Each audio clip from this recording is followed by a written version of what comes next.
In previous episodes, we've talked about the differences between advocacy, government relations, and lobbying, and how several of those differences are enshrined in legislation in many jurisdictions. This episode of Before, Behind, and Between discusses the main types of advocacy we might see out there today, and how working in one or more of these types of advocacy might impact whether or not your organization is technically conducting lobbying.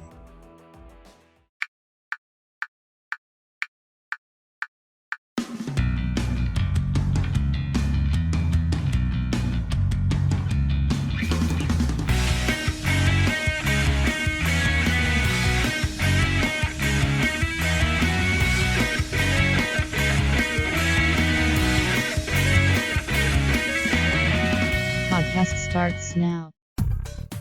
I recently provided advice to a small cash-strapped NGO that does some wonderful work in mental health. Times for them were once pretty good. Today, they have a bit more competition, specifically organizations competing for the same pools of government money.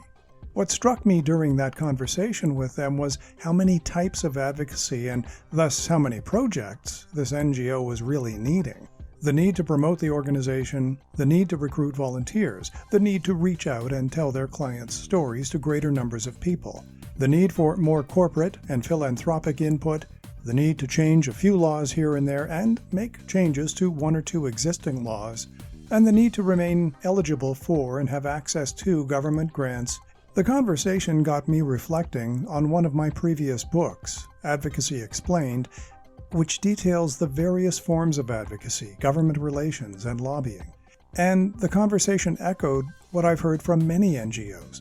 The fact that many types of advocacy activity are needed, coupled with the fact that few people in those NGOs fully appreciated the working differences between the main types of advocacy.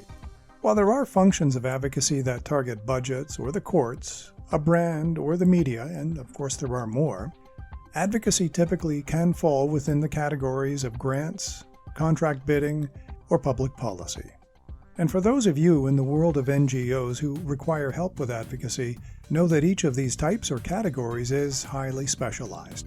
Let's take grants, for example. There are people whose shining expertise and virtual sole focus is on grant writing.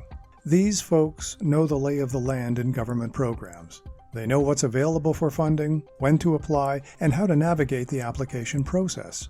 They can typically produce a written grant or program funding application within hours. This process does not always require registration as a lobbyist, and this is the case in most jurisdictions. But grant advocates aren't necessarily specialized in requests for proposals, government contracts, procurement policies, or bidding.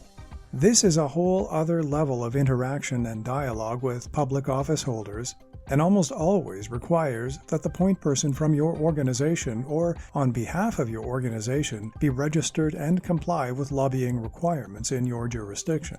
And then there's that segment of NGOs that focus on proposing new policies or laws, changing existing policies or laws, or altogether eliminating policies or laws. Advocacy in public policy may include petitions and public support, meeting with public office holders, submissions to government committees, or requests to provide expert opinion during public consultations.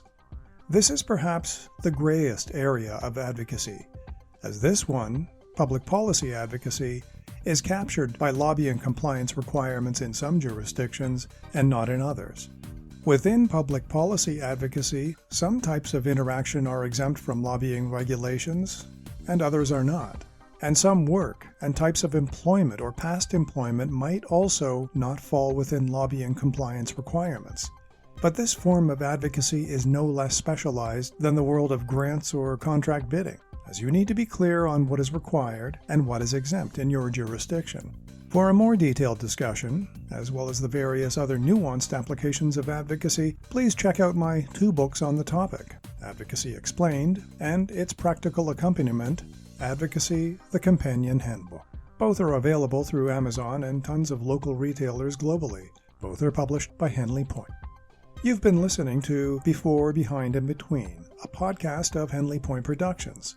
Visit stephenchristiansen.ca or henleypoint.ca for more information, as well as past episodes of this program. This podcast is available on all major platforms and podcast streaming apps, including Spotify, Apple Podcasts, Google Podcasts, Amazon Music, and Stitcher. I'm your host, Stephen Christensen. Thanks for listening.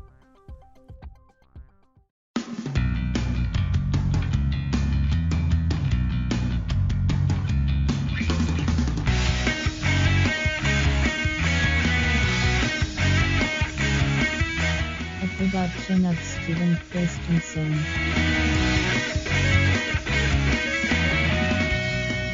Podcast complete.